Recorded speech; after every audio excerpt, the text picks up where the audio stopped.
If I give you one message to hold in your hearts today, it's this: never, ever give up. There'll be times in your life you'll want to quit, you'll want to go home. It's like, do we have a choice? We have to fight, right?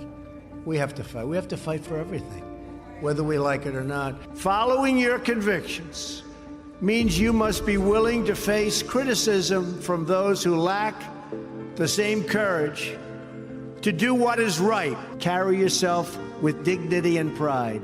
Demand the best from yourself and be totally unafraid to challenge entrenched interests and failed power structures. No dream is too big, no challenge is too great. Nothing we want for our future is beyond our reach. No one is ever going to stop you from practicing your faith or from preaching what's in your heart. I've spent my entire life in business looking at the untapped potential in projects and in people all over the world. Spectacular people, sometimes underappreciated, unfortunately, but we appreciate them. We know what they go through. I've seen so many brilliant people. They gave up in life. They were totally brilliant. They were top of their class. They were the best students. When your story goes from here, it will be defined by your vision, your perseverance, and your grit. You're going to go out, you're going to do whatever you're going to do. Some are going to make a lot of money. Some are going to be even happier doing other things because you have what it takes to achieve real change. Put you first, put your families and your communities first, and dream big and bold and daring. We have to do that. You will build a future where we have the courage to chase our dreams no matter what the cynics and the doubters have to say. You will have the confidence to speak the hopes in your hearts and to express the love that stirs your souls. It's called the road less traveled. I know that each of you will be a warrior for the truth. Believe me, we're just getting started. We have such potential.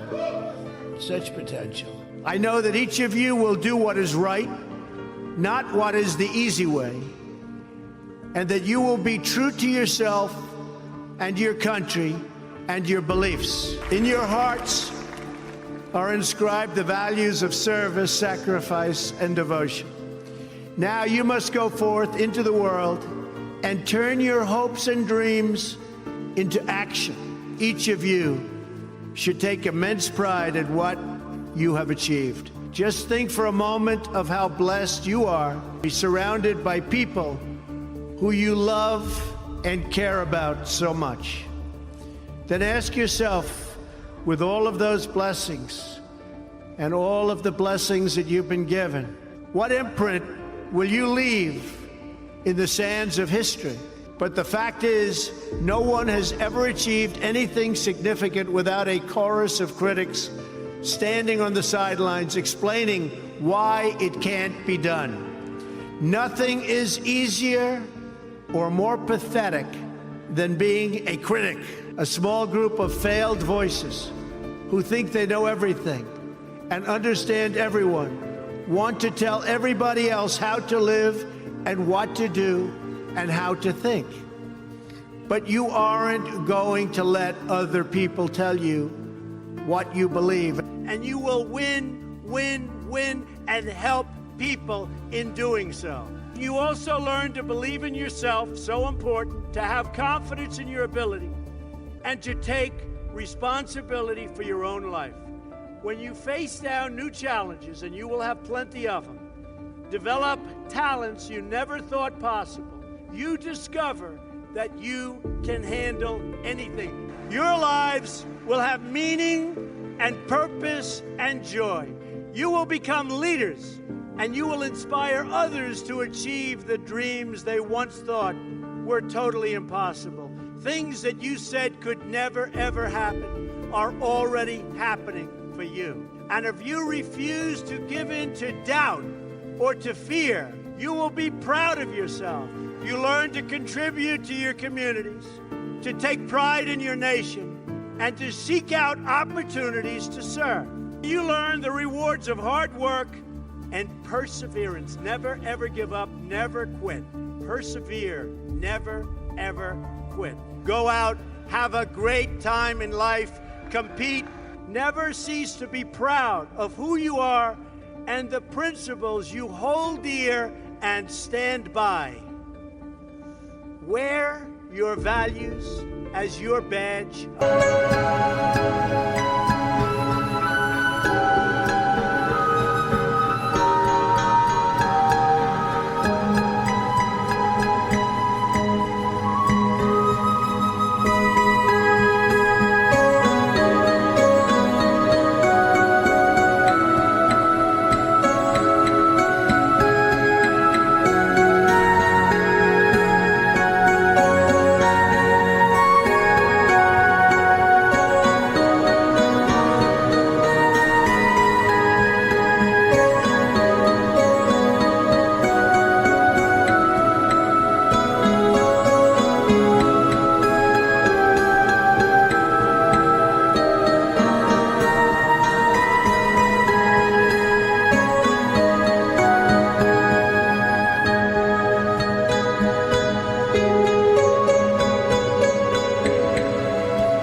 Remember your duty, honor your history, take care of the people God put into your life.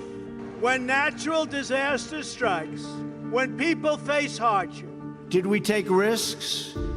Did we dare to defy expectations?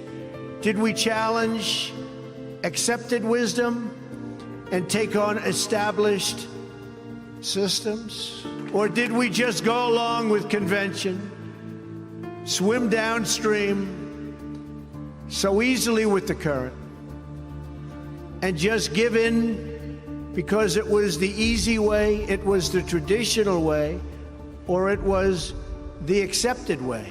There's no better feeling than an achievement that you've earned with your own sweat, tears, resolve, hard work. There's nothing like it. Do you agree with that? In life, in order to be successful, and you people are well on the road to success, you have to find out what makes you excited, what makes you want to get up each morning and go to work. You have to find it. You can do anything. You can be anything you want to be, but in order to succeed, you must find out what you love to do. You have to find your passion, no matter what they tell you. But when you do something that you love, you'll never fail. What you're going to do is give it a shot again and again and again. You're ultimately going to be successful. And remember this, you're not working. In life, I always tell this to people, you have to know whether or not you continue to have the momentum. And if you don't have it, that's okay. Because you're going to go on and you're going to learn and you're going to do things that are great. But you have to know about the word momentum. I'll tell you a story that's very interesting for me. When I was young, there was a man named William Levitt. He built homes.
major sites with teams of people, and he'd scour the sites for nails and sawdust, and they'd clean the sites so when the workers came in the next morning, the sites would be spotless and clean.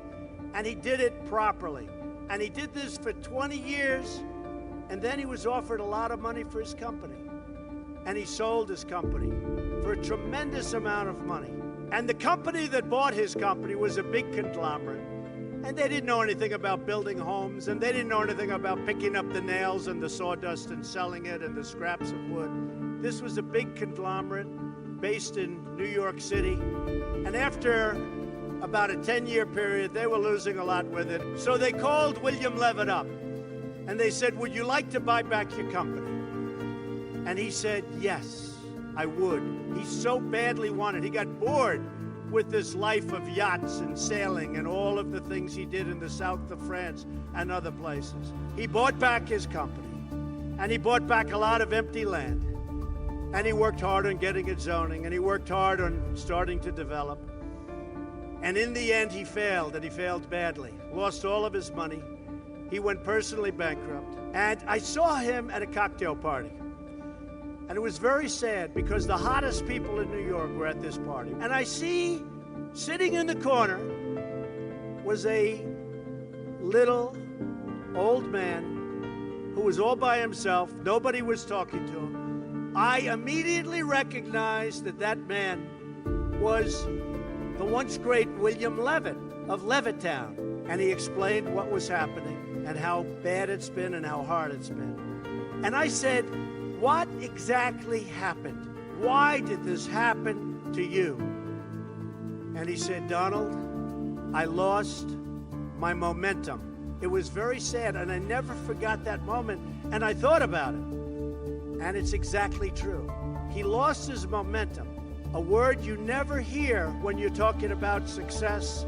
When some of these guys that never made 10 cents, they're on television giving you things about how you're going to be successful. And the only thing they ever did was a book and a tape. If you love what you do and dedicate yourself to your work, then you will gain momentum. And look, you have to.